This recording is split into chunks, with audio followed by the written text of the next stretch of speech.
Have you ever found yourself in that really familiar situation, ordering something online? Maybe it's a new phone or some interesting jewelry, maybe even just, your favorite coffee. Oh, absolutely. Happens all the time.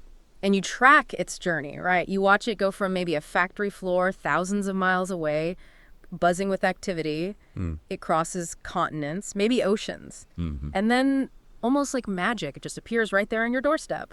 It feels pretty effortless, doesn't it? It really does seem seamless from our end.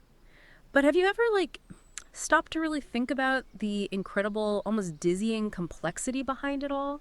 The system that makes that everyday convenience happen, making sure that whole global journey works exactly when and how you expect. It's a massive operation, truly.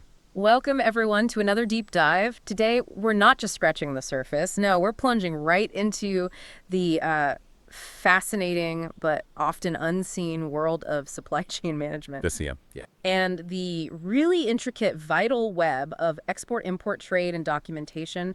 We're going to focus specifically on how this huge system operates within, well, the dynamic economic landscape of India. That's a great focus. And let me tell you, this isn't just about goods physically moving from A to B, not at all. This is about a highly sophisticated, meticulously engineered system. It's driven by innovation, designed for peak efficiency, unwavering compliance. Compliance is key. Absolutely, compliance with a whole labyrinth of regulations. And ultimately, it's all geared towards fostering that kind of robust economic growth that, well, it touches all our lives. That's spot on. In our deep dive today, it's meticulously put together. We're drawing the core insights from a really comprehensive summary of essential info found in documents titled Export-Import 0102.pdf. Okay. These sources give us a really solid foundation. They cover the fundamental concepts and, crucially, the critical regulatory frameworks that govern this vast and essential topic. We've basically distilled the core insights from that material to give you the clearest possible picture. Okay, so our mission today is crystal clear. We want to unpack these crucial components, distill the absolute key takeaways, and give you a really clear, actionable understanding of what truly drives global trade. Mm-hmm. And we promise we'll do it all without the usual jargon overwhelm. We're going to really zoom in on those concrete facts and figures, those specific names, dates, the things that serve as indispensable anchors in this huge topic. Those recall points. Exactly. They're not just details, they're the navigational points, perfect for quick recall. They help you build that solid foundational understanding you can rely on. And we'll definitely go beyond just the definitions and the mechanisms. Our aim is to connect the dots on why these intricate systems and regulations aren't just in place, but are absolutely essential. Right. The why behind it all. Precisely. We'll explore their broader implications, not just for businesses trying to succeed in a competitive global market, but also for society at large. How we all benefit from the seamless flow of goods and services that makes modern life possible. It's really about understanding the deep logic and the profound impact behind every single transaction. Okay, fantastic. Let's dive in. All right, let's unpack this with our very first big topic, demystifying supply chain management, SCM. It's a term we hear thrown around a lot, but at its core, how would you define what a supply chain truly is? Well, in essence, a supply chain is the comprehensive management of the flow of goods and services.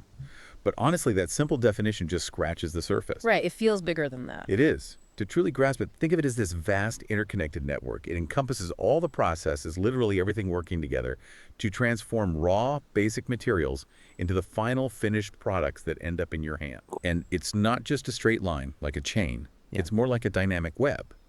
It involves diverse activities, from designing something to delivering it loads of different people. Various entities like companies, logistics providers, retailers. A whole ecosystem. Exactly. Plus a constant real-time flow of crucial information and just an immense array of physical and financial resources. It's incredibly complex. Can you give us a tangible example? Maybe bring it down to earth a bit? Yeah, let's revisit your morning coffee. That's always a good one. The supply chain for that, well, seemingly simple cup actually began months, maybe even years ago. Wow, really? Oh, yeah. It started with a coffee bean being carefully grown, often in a field on a totally different continent, then harvested by dedicated farmers. From there, it gets processed, dried, maybe roasted, before it even starts its journey. And that journey could involve multiple modes of transport, maybe shipped across oceans on huge container vessels, then transferred to trucks or trains, distributed to regional warehouses. Right, multiple legs. Multiple legs, exactly. And finally, delivered to your local grocery store or your favorite cafe. Every single step in that complex global journey, from the seed literally in the ground to the brew in your cup, is an integral part of its supply chain. It's just a testament to incredible coordination. That coffee example really does bring it to life. It just shows how many moving parts, how many hands, and how many different systems are involved. So, okay, understanding that complexity, why should we care so much about supply chain management, SCM? Why is it so profoundly important, whether we're consumers or entrepreneurs or business leaders? Well, SCM supply chain management, it's profoundly important for both individual businesses and for society as a whole, Really? because it's the engine that ensures products and services are not just made, but made and delivered efficiently and effectively. Efficiency and effectiveness. Got it. That's where strategy meets execution, basically. For a company, effective SCM directly impacts its bottom line, its profitability, its ability to compete, its reputation. Makes sense. And for you, the consumer, it dictates pretty much everything from the price you pay, because inefficiencies always mean higher costs, to just the sheer availability of products, whether it's the latest gadget or essential medical supplies. Yeah, we saw that recently. Exactly. When SCM falters, like we saw in recent global events, the ripple effects are felt by everyone. It really highlights its critical role in the smooth functionings of our daily lives and the whole global economy. So given its immense scope, what are the sort of fundamental activities that SCM actually involves? What are the main pillars holding this intricate system together? The source material we looked at highlights 4 fundamental activities. These really capture the whole end-to-end process of bringing a product to market. Okay, what are they? First, there's planning. This involves anticipating demand, forecasting what customers will want, and then strategizing how to meet that demand. It's like setting the overall operational blueprint. So looking ahead. Looking ahead, yeah. Second is sourcing. This is where you find and procure the necessary raw materials, components, services from suppliers, building reliable relationships, ensuring quality inputs. Finding the right partner. Exactly. Third is manufacturing, the transformation stage. Raw materials become finished goods. This includes production itself, testing, packaging, quality control. The making part. The making part. And fourth, shipping products. Yeah. The final stage. Logistics, moving goods from the factory to distribution centers to retailers and ultimately to the end consumer. Okay, planning, sourcing, manufacturing, shipping. Those are the pillars. And crucially, each of these is interdependent. A weakness in one can seriously impact the entire chain. Right, it's all connected. Now, here's where it gets really interesting, I think, for businesses, and honestly, for all of us as consumers. Yeah. The multifaceted benefits of effective SCM. It's clearly not just about getting stuff from A to B, is it? It helps businesses in so many concrete ways. Oh, absolutely. The benefits are incredibly substantial. And what's more, many are quantifiable. They directly impact the bottom line, but also broader societal well-being. Okay, like what? Give us some examples. First off, effective SCM significantly improves customer service. Think about ordering online. What do you want? Yeah. Clear communication. Right. When's it arriving? Where is it now? Exactly. Hate the uncertainty. Good SCM provides that real-time, up-to-date information on orders and delivery times. It eliminates that frustrating uncertainty. This transparency and reliability, it directly boosts customer loyalty and satisfaction. Knowing exactly when your package arrives builds huge trust. That makes total sense. What else? Second, and this is massive for businesses, it helps reduce costs. Many companies used to see their supply chain as just a cost center, an expense line. Yeah, just something you have to pay for. But effective SCM, it's actually a hidden profit accelerator. Through improved efficiency across the whole chain, optimized inventory, streamlined transport routes, SCM can dramatically cut operational costs and warehouse expenses. So it saves money directly. Directly. And it's not just transport fees. It's strategically reducing capital, tied up in slow inventory, minimizing waste, even getting better deals with suppliers. These savings can be substantial. Okay. Improved service, reduced costs. What's next? Third, you see a market improvement in product quality. When you have better visibility and tighter control over your manufacturing processes, from the raw materials right through assembly, you inherently reduce the risks. Risks of what? Risks of defects, costly product recalls, even potential lawsuits. This isn't just about saving money. It's fundamentally about protecting your brand integrity, ensuring consumer safety, building that reputation for excellence. Quality control built in, essentially. Precisely. Fourth, SCM can significantly increase sustainability. This is huge now. Consumers, regulators, they're demanding ethical and environmentally responsible practices. Right. People care about where things come from. Exactly. Effective SCM provides enhanced transparency. It lets companies track and manage their environmental footprint, sourcing sustainable materials, optimizing logistics to cut carbon emissions, ensuring fair labor practices, all visible through a robust SCM system. That enhances brand reputation and appeals to conscious consumers. Okay, so sustainability is a big one. Keep going. Fifth, it dramatically improves resilience. In today's world, businesses face constant disruptions, natural disasters, geopolitical issues, trade wars, pandemics. Yeah, seems like something new every year. A robust SCM system isn't just about avoiding problems. It's about enabling businesses to adapt quickly to trends and market shifts. It allows for rapid rerouting of shipments, finding alternative suppliers, adjusting production, basically minimizing disruption and ensuring business continuity when the unexpected hits. Think back to early pandemic days. The resilient companies kept goods flowing. Good point. Resilience is key. Sixth, closely related, SCM is critical for supporting emergencies. We saw this painfully during the recent health crisis. A strong, agile supply chain can quickly reroute essential resources, medical supplies to a disaster zone, food and water to affected areas. Its ability to pivot under extreme pressure can literally save lives. Wow, hadn't thought of it quite like that. Saving lives. Seventh, it leads to improved cash flow. By optimizing the flow of goods and services, businesses can invoice and get paid sooner. Quicker payments. Always good. It accelerates the cash conversion cycle. That's a direct, powerful boost to financial liquidity and operational health. Allows for quicker reinvestment and growth. Makes sense. What else is on the list? Eighth, SCM delivers improved predictability. Using data analytics, AI, historical patterns, SCM can forecast inventory needs much more accurately. So, less guesswork. Way less guesswork. Yeah. It helps businesses avoid costly overstocking, tying up capital, paying for storage, or crippling shortages that mean lost sales and unhappy customers. Think holiday shopping rushes that's sophisticated SCM predicting and provisioning. Right, avoiding empty shelves or overflowing warehouses. Exactly. Ninth, there's a greatly improved ability to respond to change. This builds on predictability and resilience, but focuses specifically on market shifts. If a new trend emerges or a competitor innovates, an effective SCM system lets a company pivot production, adjust sourcing, reconfigure distribution much faster than others. It's about agility. Being nimble. Being nimble in a fast-moving world. And finally, 10th, it fosters an improved ability to collaborate. By enabling real-time visibility and communication across the entire supply chain network, from the smallest supplier to the biggest logistics firm, SCM breaks down those traditional silos. Everyone's on the same page. Everyone's working from the same up-to-date information. That means smoother operations, quicker problem solving, a more cohesive network. And what's fascinating is how all these benefits service, cost, quality, sustainability, resilience, emergencies, cash flow, predictability, responsiveness, collaboration. They don't just exist in isolation, they compound. They create a truly optimized, robust, and competitive business system. That was incredibly thorough. So many interconnected benefits. Okay, that gives us a really strong grasp on SCM. Now, let's pivot our attention to the maybe even more specialized world of international trade, goods crossing borders. That has a whole new layer. Oh, absolutely. A whole new dimension of rules, risks, and, yes, paperwork. Right, the paperwork. So what exactly is export-import trade documentation, and why do we need this, well, seemingly extensive paper trail for global commerce? You've hit on a crucial point. International trade definitely introduces unique complexities. At its heart, export-import trade documentation is basically the collection of official papers.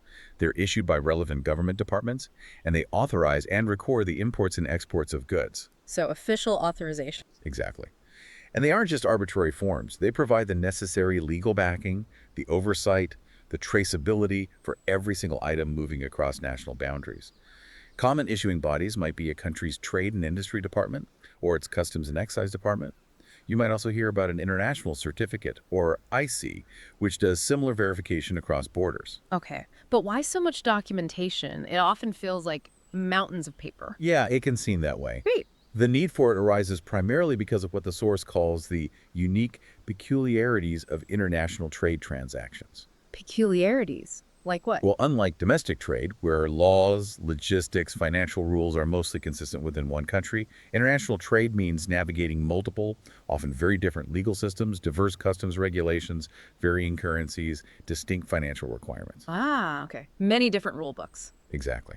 So this extensive documentation and all the formalities that go with it become absolutely essential to ensure compliance with contracts for everyone involved, the exporter, the importer, any intermediaries like shipping agents or banks. Yeah. Also to let governments assess the right duties, taxes, tariffs. And third, to monitor trade flows for economic reasons, security reasons, even public health. I see. So it's about order and legality. Precisely. Without this meticulously maintained documentation, international commerce would be chaotic. You'd have rampant disputes, illegal trade, economic instability. Each document serves a very specific, often multi-layered purpose. It certainly sounds like a lot, even if it's necessary. For someone new to this, it might feel really daunting. Is there any way to simplify it, or is this level of detail just unavoidable for international trade? Well, while it can definitely seem like a lot, that paperwork is truly the backbone. It's the foundation of trust, accountability, and order in international commerce. Simplification efforts are constantly underway, and we'll touch on that. But the fundamental need remains. It's about mitigating the inherent risks, ensuring fair trade practices, protecting national interests, ensuring transparency. Each document plays a distinct role, proving ownership, certifying quality or origin, confirming financial transactions. It's unavoidable because it's the regulatory glue holding the global trading system together. It provides a common language, a common set of rules for diverse nations to interact. Okay, the regulatory glue. I like that. So, given this intricate web, what's the grand goal? What are the overarching aims and objectives behind creating such a detailed framework for foreign trade? The overarching aim is pretty comprehensive. It's to prepare a robust framework document that gives clear, actionable guidelines for smooth and compliant import and export operations. Smooth and compliant. Yes, the key objectives are multifold and often involve a delicate balancing act. Primarily, the goal is to promote exports. That's crucial for earning foreign exchange, stimulating domestic growth, creating jobs. Makes sense. Boost the economy. Secondly, it aims to ensure compliance with both international treaties and national laws, protecting consumers from bad products, preventing illegal activities, safeguarding the environment. Keeping things safe and legal. And thirdly, it seeks to maintain healthy trade relations between nations, fostering cooperation, reducing friction, ensuring a stable global trading environment. The fascinating tension here is balancing export promotion with regulation preventing exploitation or unfair practices, finding that equilibrium between growth and ethical sustainable trade. A balancing act indeed. Okay, that makes perfect sense. Now let's zoom in specifically on India. What are the main pillars, the key legislation and policies that govern its entire import-export system? Right, for India, the import-export system is underpinned by two primary pillars. These are absolutely crucial for anyone involved in Indian foreign trade. Okay, what are they? These sound important for recall. First, we have the Foreign Trade Development and Regulation Act of 1992. That year, 1992, is fundamental. It's the legislative foundation.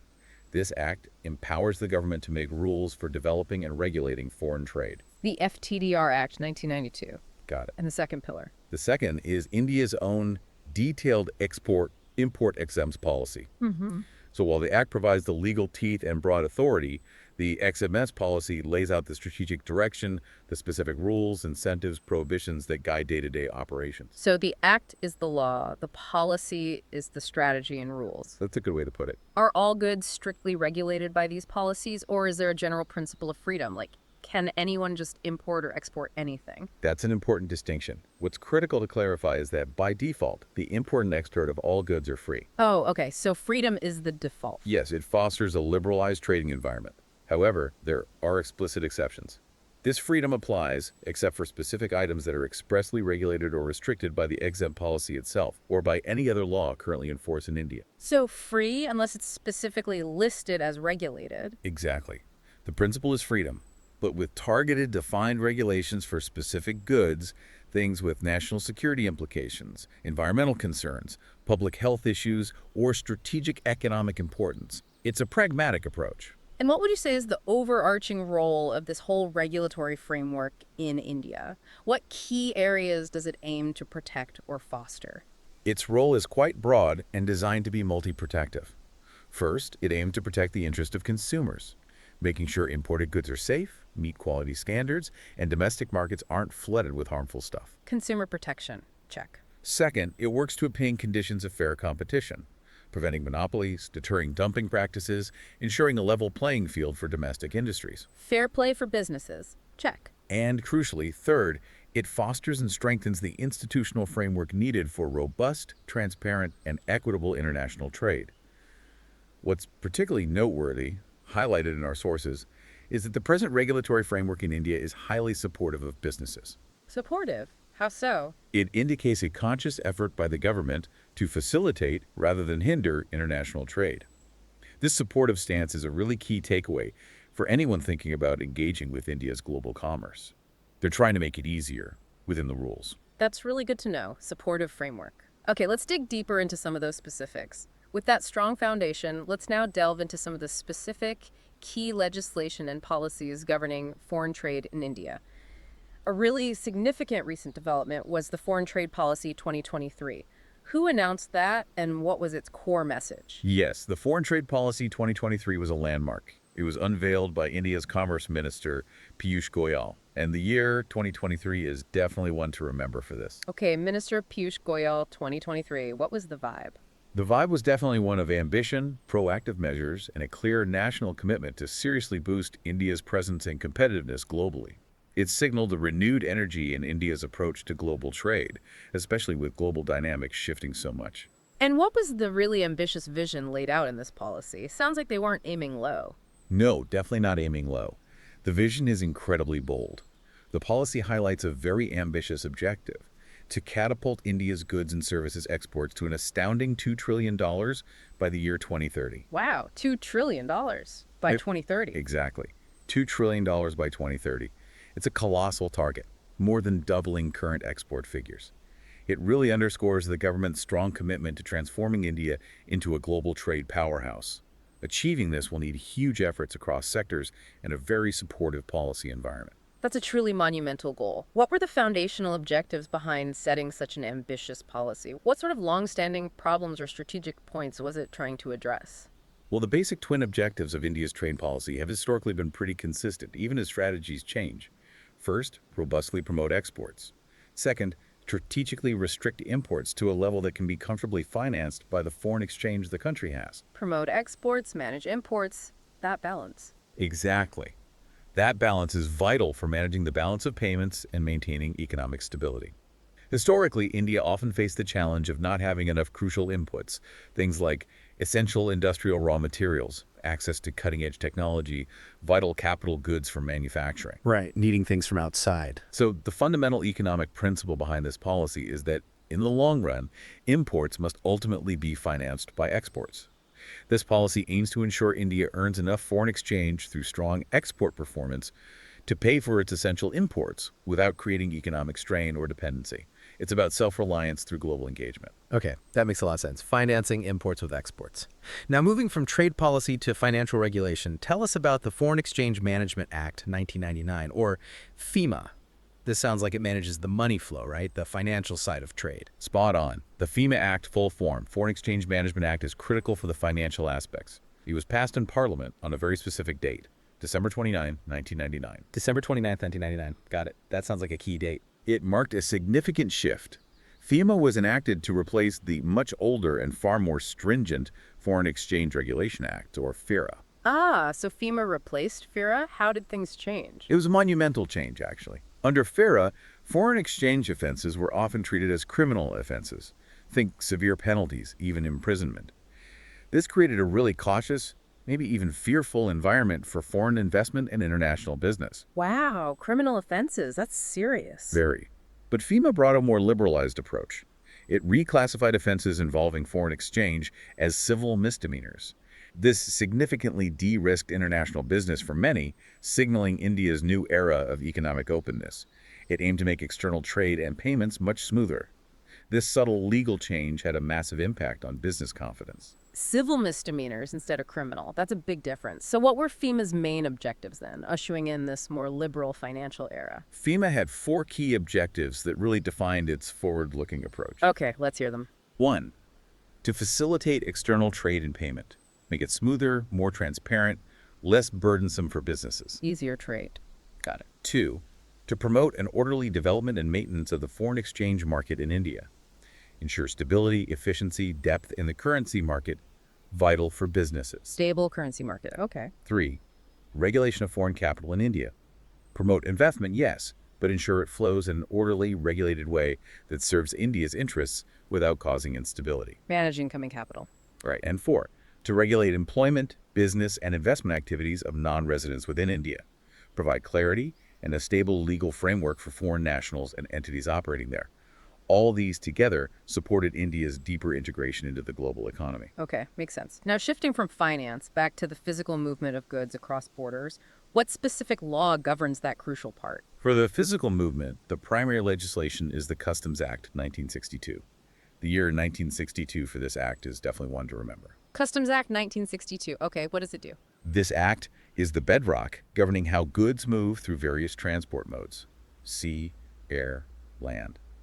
Its critical role goes beyond just collecting duties. It acts as India's frontline defense. Its purpose is to prevent illegal imports and exports of goods. Preventing illegal trade. Yes, safeguarding national security, protecting public health by controlling prohibited items, and ensuring all goods crossing borders comply with laws and attract the right duties and taxes. It's essentially the gatekeeper of India's physical trade borders. The gatekeeper. Good analogy. Now, you mentioned quality earlier as being paramount, especially for exports going to demanding international markets. Is there a specific act in India for quality control? Yes, there is. The legislation directly addressing quality is the Quality Control and Inspection Act, 1963, another key year, 1963. Quality Control and Inspection Act, 1963. What's special about its enactment? Well, the source material mentions a unique historical detail. It was enacted by Parliament in the 14th year of the Republic of India. Ah, interesting detail. 14th year. And its purpose? Its explicit purpose is to provide for the sound development of India's export trade through stringent quality control and inspection. It ensures Indian exports meet international standards, enhancing India's reputation as a reliable, high-quality supplier. It also covers any foreign matter connected therewith, meaning it ensures the whole package is up to par, preventing rejections and protecting brand India. Okay, ensuring quality for brand India. Now, beyond these specific acts, what about the general trade policy documents? What do they contain, and what's their main purpose? These general trade policy documents are vital. They basically contain the sum of various strategic policy decisions on imports and exports. Their primary objectives are very practical and business-focused. First, to simplify procedures for traders, making international trade less cumbersome. Simplify things. Always good. And second, perhaps even more importantly, to sharply reduce transaction costs. Lower costs to make Indian exporters more competitive globally. Cut costs. Boost competitiveness. Exactly. And what's important to note is who prepares and announces these? The central government of India. This underscores their national importance and strategic direction in shaping India's foreign trade landscape. They get updated periodically, too, to match changing economic conditions. Okay, central government policies, focusing on simplification and cost reduction. Makes sense. Let's broaden our view again for a moment. We've talked specifics, but in S3, what exactly is international trade, and why is it considered so incredibly important for any country, especially one like India? Fundamentally, international trade, which is often just called foreign trade, by the way, that's a potential MCQ point right there. Ah, foreign trade. Good to know. It's much more than just swapping goods and services across borders. It's seen as a vital part of a country's overall development strategy. It's an incredibly effective instrument for achieving broader national goals, economic growth, creating jobs, and critically alleviating poverty.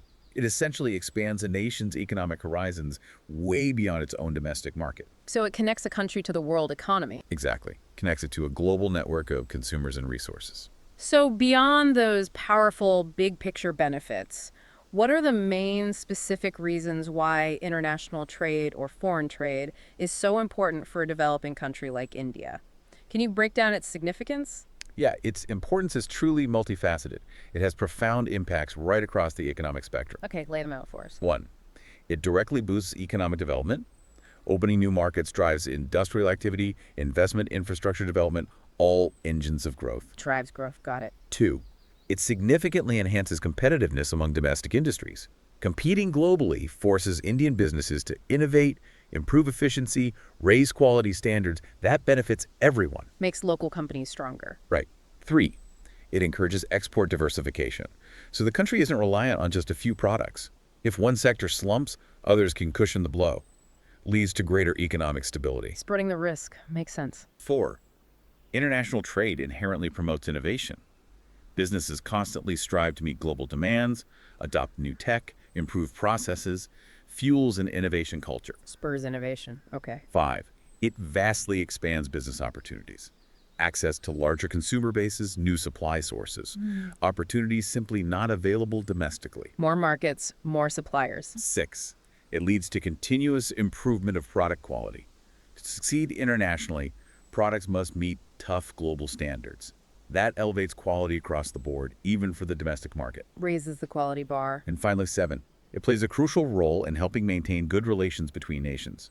Trade fosters economic interdependence, mutual benefit, which often translates into stronger diplomatic ties, promotes peace and cooperation. All these together contribute to a more robust, resilient, integrated national economy. Okay, that's a compelling list. Development, competitiveness, diversification, innovation, opportunity, quality, and good relations. Powerful stuff. Now, let's talk about a specific key agency in India's trade landscape, the DGFT. What does that stand for and what's its role? Right, the DGFT. The full form is Directorate General of Foreign Trade. Directorate General of Foreign Trade, okay? It's a central and hugely influential agency. It falls under the Ministry of Commerce and Industry of the Government of India. Part of the Ministry of Commerce and Industry, and its job. Its primary responsibility isn't just advising, it's the operational arm. It administers the laws and policies on foreign trade, essentially implementing the government's trade strategies on the ground. It's the face of India's trade regulation for most businesses. The operational arm, okay. And where is its main office located? What's its absolute primary objective? The Directorate's headquarters are strategically located in New Delhi, the capital. New Delhi, got it. And its main overriding objective is singular and clear: promoting India's exports. This agency is absolutely central to those ambitious government efforts, like that $2 trillion export target by 2030 we talked about. Ah, so they're key to hitting that $2 trillion goal. Absolutely. Every initiative, every policy implementation funnels towards that core mandate of boosting India's global trade footprint. And what are some of its key practical functions in achieving that? How does the DGFT actually interact with exporters on the ground? The DGFT performs several crucial hands-on functions. Firstly, it issues various scripts and authorizations to exporters. These are basically incentives, permits, duty credits that help make Indian exports more competitive. So handing out benefits. Yes, but it also monitors the corresponding obligations of exporters to ensure they comply with the terms of those benefits. Right. It's a two-way street. Right, checks and balances. How do they manage that across the country? They achieve this oversight through an extensive decentralized network. There are 24 regional offices spread across India. 24 regional offices. Okay, quite a network. Yeah, these offices provide localized support, process applications, offer guidance, making the DGFT accessible to businesses everywhere. And importantly, in a big push for modernization, the DGFT has developed a robust web interface. Ah, going digital. Exactly. It allows for online filing of applications by exporters and digital retrieval by licensing authorities. This digital approach is a huge step towards reducing paper transactions through procedural simplifications. Makes the whole process faster, more transparent, less burdensome. It's a clear example of leveraging tech to streamline trade. That focus on simplification and digitization sounds really beneficial. Has that been the overall government objective regarding DGFT's role? Is this a consistent theme? Oh, absolutely. A very consistent and clear theme. The overarching government objective, especially for DGFT, has been twofold: relentlessly simplify procedures and sharply reduce documentation requirements. Simplify and reduce paperwork. Precisely. It's all aimed at decreasing those significant transaction costs exporters face. By making it easier and cheaper to trade internationally, the government directly boosts the competitiveness of Indian products globally. Makes sense. Any specific examples of simplification? Yes, a notable example is the introduction of a common single application form. It's called the Ayat Niryat form. The Ayat Niryat form. Okay. This form streamlines multiple applications into one. It dramatically cuts down on bureaucratic hurdles, saving exporters valuable time and resources. This focus on easing the journey for exporters is absolutely paramount for India to hit those big trade goals. Great stuff. Simplifying things is key. Now let's get into the nitty-gritty of that documentation. Okay, that brings us to the really practical side. For anyone actually in or maybe thinking about getting into the export-import business, understanding the documentation is just non-negotiable, right? Absolutely critical. Can't avoid it. So, what documents are absolutely essential for customs? And how has the government worked to streamline what, let's be honest, can often feel like a truly daunting amount of paperwork? You're right. The documentation can look overwhelming, but it's utterly critical.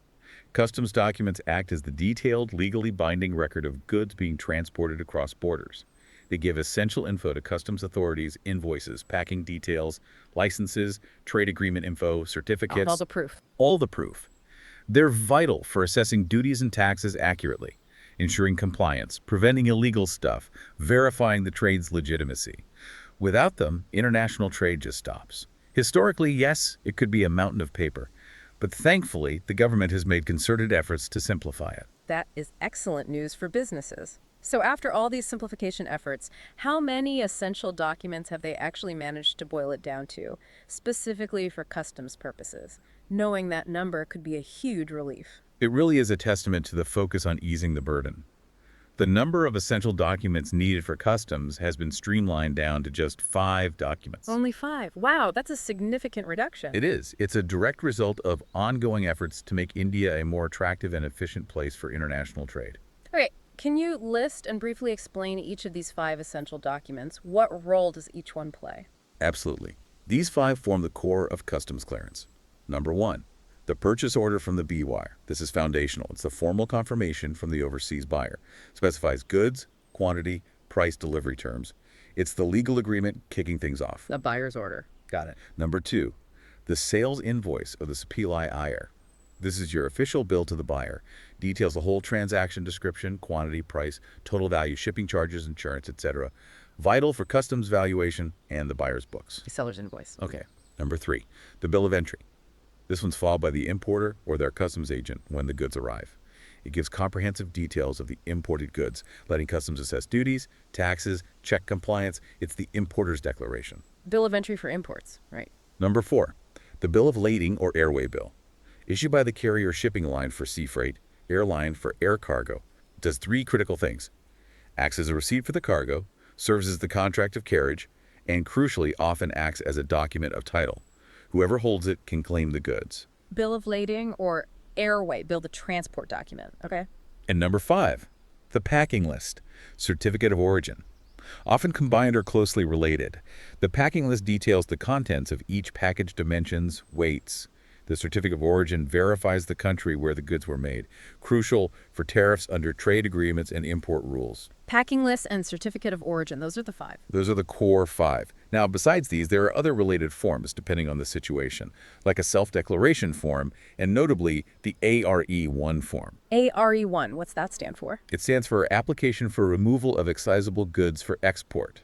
This is specific for goods made in India that would normally attract excise duty if sold domestically but are being exported. So they're eligible for duty exemptions or refunds, critical for manufacturers who export. Ah, ARE1 for excise exemption on exports. Good to know. Okay, Yeah. that clears up the custom stocks. But for aspiring exporters, people looking to jump into this, what are the initial crucial steps? Seems like there's more to it than just having a product ready. You're absolutely right. There's a clear, structured path you need to follow before you even think about shipping that first order. These are definite preliminary steps to systematically set up and legitimize an export business. It covers everything from business registration to various essential government approvals. Okay, step by step then. Where do you start? 5.2.1, establishing a business firm. First things first, the foundation. Choosing a name and legal structure. An entrepreneur can pick pretty much any name, though ideally it might hint at export-import, like Global Trade Solutions or something. Importantly, no prior approval from the DGFT's regional licensing authority is needed for the name itself. That simplifies things initially. No name approval needed from DGFT. Okay. What about specific industries? You mentioned garments earlier. Right. For specific industries like ready-made garments, an additional registration is needed with AEPC.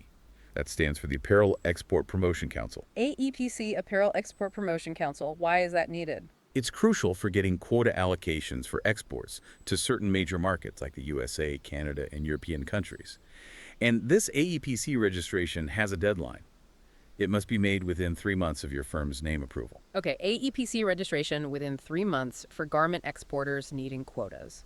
What about the legal structure? You have options. It can be a private LTD or public LTD company if it's a joint stock company. Or you can be a sole trader, which usually needs local authority permission, or even a partnership fund. The choice depends on your scale, capital, liability needs. Right, choosing the right business structure. Yeah. Okay, what's next after setting up the firm? 5.2.2. Obtaining permanent account number, PAN. This is absolutely critical, foundational.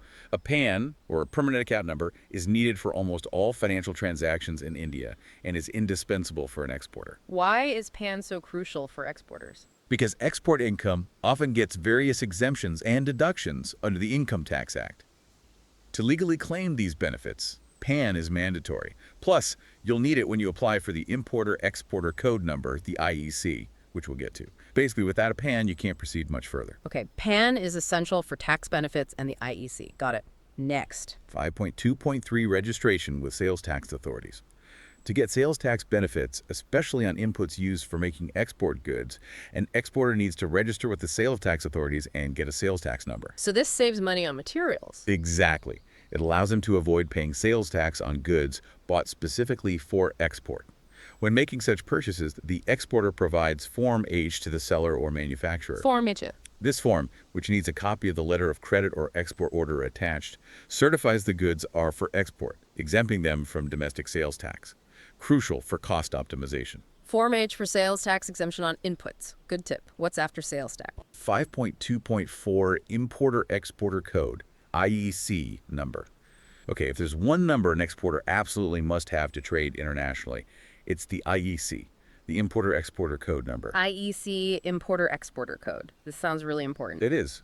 Let me stress, no export or import transaction can be made without first obtaining this code. It's legally compulsory. Once you have it, it entitles you to import or export any non-prohibited goods. And does it expire? Great question. A big advantage is it has no expiry date, no periodic renewals needed.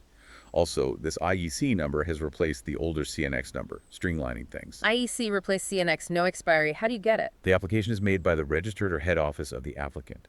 You apply to the regional office of DGFT, which is also known as the Regional Licensing Authority. You submit the application along with necessary documents. It's basically your business's passport for global trade. Apply to the DGFT regional office for the IEC. Okay, seems like a key step. What follows the IEC? 5.2.5 Registration cum Membership Certificate, RCMC. This is another obligatory requirement. Every exporter must register with an appropriate Export Promotion Council, EPC, for their product category and get an RCMC. RCMC registration cum membership certificate from an EPC Export Promotion Council. Why is this mandatory? Because the benefits and schemes offered in the current XM policy are only available to exporters holding a valid RCMC. These councils promote specific product groups. So no RCMC, no benefits. What if my product doesn't fit an EPC? Good point. If your specific product isn't covered by an existing EPC, the concerned regional licensing authority of DGFT can issue the RCMC directly. Once you get this certificate, you become officially known as a registered exporter, unlocking various supports and incentives. Become a registered exporter via RCMC. Okay, what about managing risk?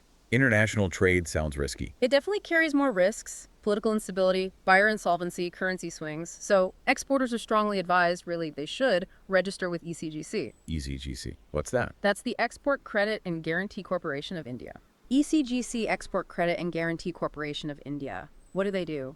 They help exporters secure their export payments. They provide insurance cover against various political and commercial risks. It's a vital safety net, giving exporters confidence to enter new, potentially riskier markets, knowing their payments are protected. Insurance against risks. Sounds very wise. Okay, ECGC for risk cover. What about taxes like excise duty? 5.2.7 Registration under Central Excise Law. This mainly concerns manufacturers. Registration under Central Excise Law is generally required for every manufacturer in India. Every manufacturer needs to register. Are there exemptions? Yes, important ones for smaller businesses. For small-scale industries, SSI units, the exemption limit for excise duty is Rs 100 lakhs based on domestic turnover, the value of goods sold within India. RS 100 lakhs for SSI. What about non-SSI? For non-SSI units, the limit is Rs 50 lakhs, again, based on domestic turnover. Once registered, units get an ECC, or Excise Control Code Number. ECC Excise Control Code Number, what's that look like? It's a distinctive 15-digit code number. And interestingly, the first 10 digits are the same as the unit's PAN, linking the systems. 15 digits, first 10 match PAN. Smart. Now, does excise duty apply if you're exporting the goods? Critical point here. Excise duty is generally not applicable to exporters in India Not applicable. Why not? because excise duty is fundamentally a tax on goods made for domestic consumption. The government actually provides a refund of excise duty paid on inputs used to make goods specifically for export. Ah, so you get it back if you export. How do you clear goods for export without paying? To facilitate this, the exporter submits Form ARE1. Remember that one? Yes, AR1, application for removal. Exactly. You submit Form ARE1 in 6 duplicate. That means 6 copies to the competent Central Excise Authority. Each copy has a purpose, tracking the goods and providing proof for duty refunds or exemptions. Critical for compliance. ARE1 and 6 duplicate for excise clearance. Wow, 6 copies. Okay.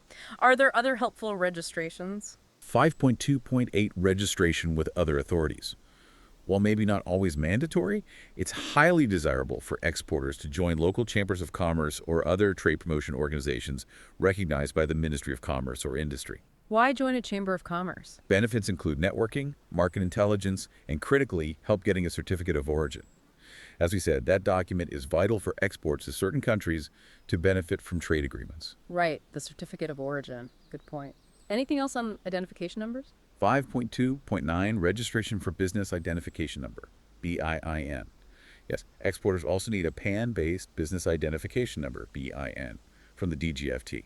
This must be obtained before filing for customs clearance of export goods. BIN, business identification number, PAN-based. Before customs filing, why another number? The purpose is to establish a single common ID number for everyone dealing with various regulatory agencies, Income Tax Department, ITD, DGFT, etc.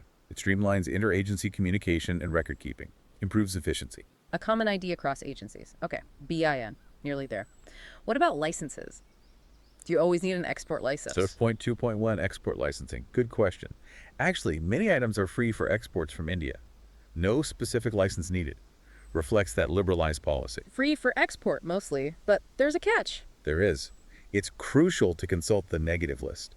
This list meticulously categorizes goods that are subject to controls. The negative list, okay. How is it structured? It's broken down into 3 distinct parts. Part 1, prohibited items.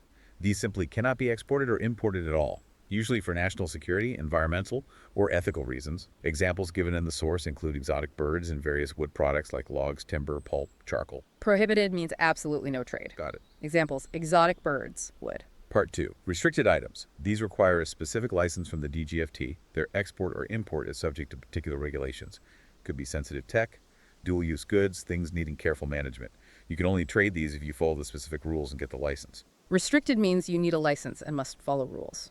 Part 3, canalized items. These are goods deemed so critical, maybe certain fuels, strategic minerals, essential foods, that the government mandates they can only be imported or exported through a specified canalizing agency. It's about ensuring national supply security or managing sensitive resources. Canalized means only through a specific government agency. Any exceptions? Yes, the DGFT can issue a license to another person to import or export these items, but only under specific, carefully defined conditions. It allows some flexibility while maintaining state oversight on crucial goods. This nuanced control manages strategic resources while generally promoting free trade. Prohibited, restricted, canalized. That's the negative list structure. Okay, that covers the preliminaries comprehensively. So after covering all that detail, what does this all really mean for you, our listeners? Whether you're a consumer just clicking buy, an aspiring entrepreneur dreaming of global markets, or a seasoned business pro navigating these waters daily. Yeah, quite a journey we took. We've journeyed through the intricate dance of supply chains, right? Understanding how they ensure your online order arrives, how they keep our shelves stocked. Then we delved into the vital regulatory acts and policies governing the huge world of international commerce in India. And we even explored that detailed step-by-step journey an exporter takes from idea to actually shipping goods. It's really a testament to incredible organization, foresight, and that constant push for efficiency we talked about. Indeed. Yeah. And the core message we really hope you take away is clear. Behind every single product that travels across an international border, there's this highly organized, legally supported, and increasingly sophisticated system ensuring its complex journey. It's not magic, it's a system. Exactly. Understanding these specifics, From that ambitious $2 trillion export target India set for 2030 to the absolutely indispensable function of the IEC number as an exporter's global passport, or even the careful categories within the negative list defining what can and cannot be traded, understanding these is key. It's key to either successfully navigating global trade or just profoundly appreciating its immense complexities and opportunities. It's a dense field, for sure, but one that touches all our lives. It truly is. And as we wrap up this deep dive, just consider the sheer mind-boggling volume of global trade happening every single day, and the constant, relentless evolution of these systems we've discussed. It never stands still. Never. With that continuous push for greater efficiency, transparency, sustainability, what new innovations may be in technologies like AI or blockchain, what do you think will next reshape how goods flow across borders? That's the big question. And crucially, how might those future advancements further simplify, or perhaps even unexpectedly complicate, these essential processes for businesses worldwide? Something to mull over next time you watch your online order making its way seamlessly to your doorstep. Definitely food for thought. We really hope this deep dive has given you a compelling shortcut to being exceptionally well-informed on this critical and ever-changing topic. Join us next time for another deep dive into a topic you send our way.